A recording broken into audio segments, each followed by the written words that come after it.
Magandang gabi po at dito po uli si Bruno. At gabi na po ngayon dito, day 2 ng ating pagbablog, pagdo-document ng ating Bruno life at the age of 50. So, ito po yung ating hapunan. Ito po ay manok, picho o chicken breast. Tinola po yan. May luyang dilaw.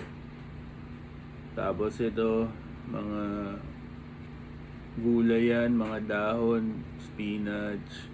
Ano ba to? Nabibili sa palengke.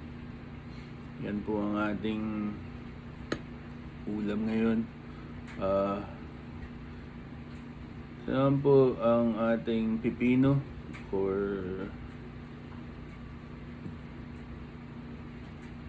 ito ang kailangan natin ng kape. Yung kape po ay pampalinis ng katawan. Para ma-detoxify yung ating body. Ito po ay lemon water, 1 glass of lemon water po para sa kidney, para malinis yung kidney. At syempre ang paborito ng lahat, itong walang kakupas-kupas na 1 cup of rice. Medyo malaki po yung cup natin. At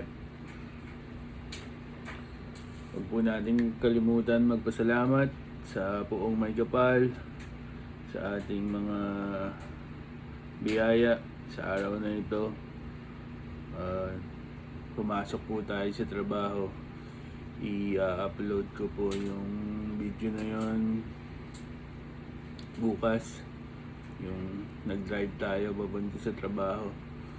At kain po tayo para sa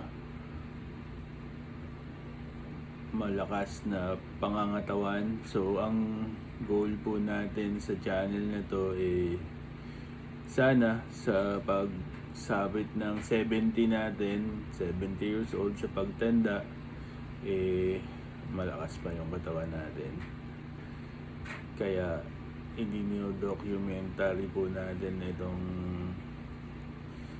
Bruno life at age 50. Kain po tayo. Medyo bibilisan po natin yung video.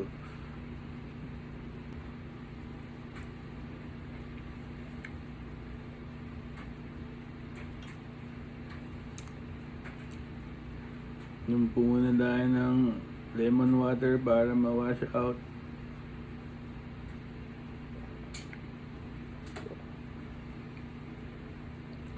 Tapos unahin po natin yung protein.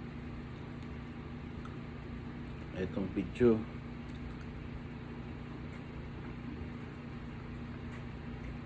Tayo ng tinola.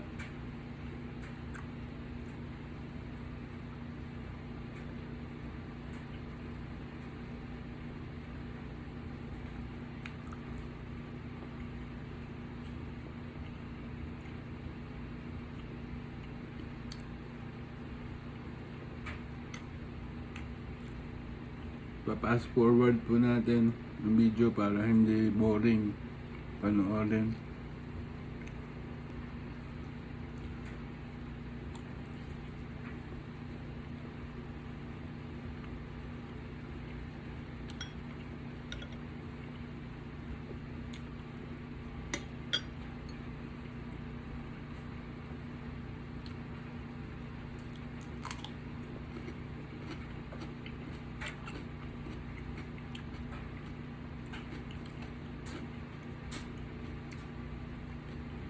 Ito pong pipino pang pa-hydrate po to. So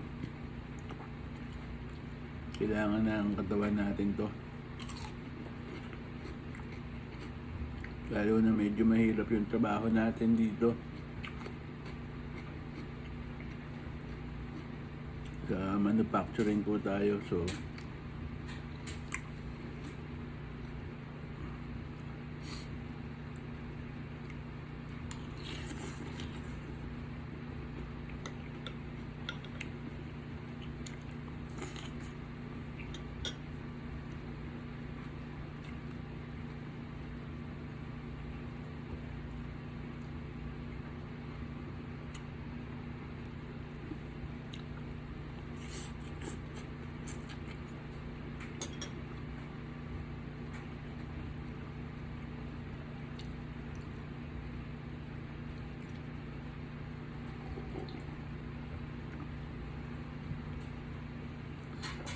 yung kape po natin, black coffee po siya.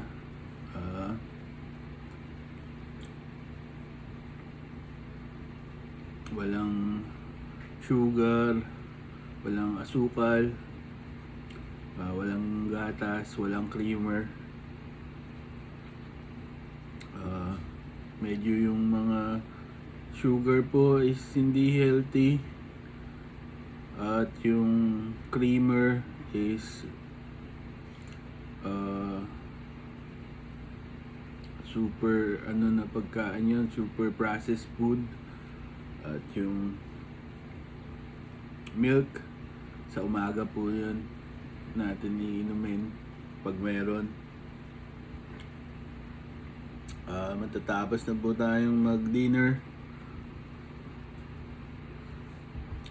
Tapos na po tayong mag-dinner.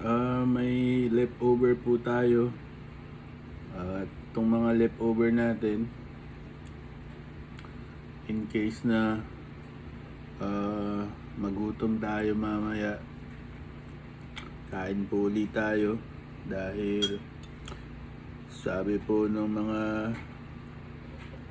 eksperto na huwag masyadong busugin yung katawan. Dapat yung tiyan, dapat mga 80% lang para hindi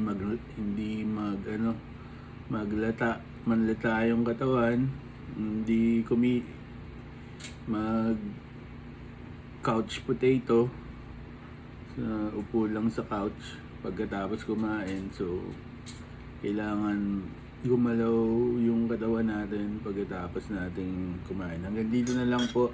Peace out. At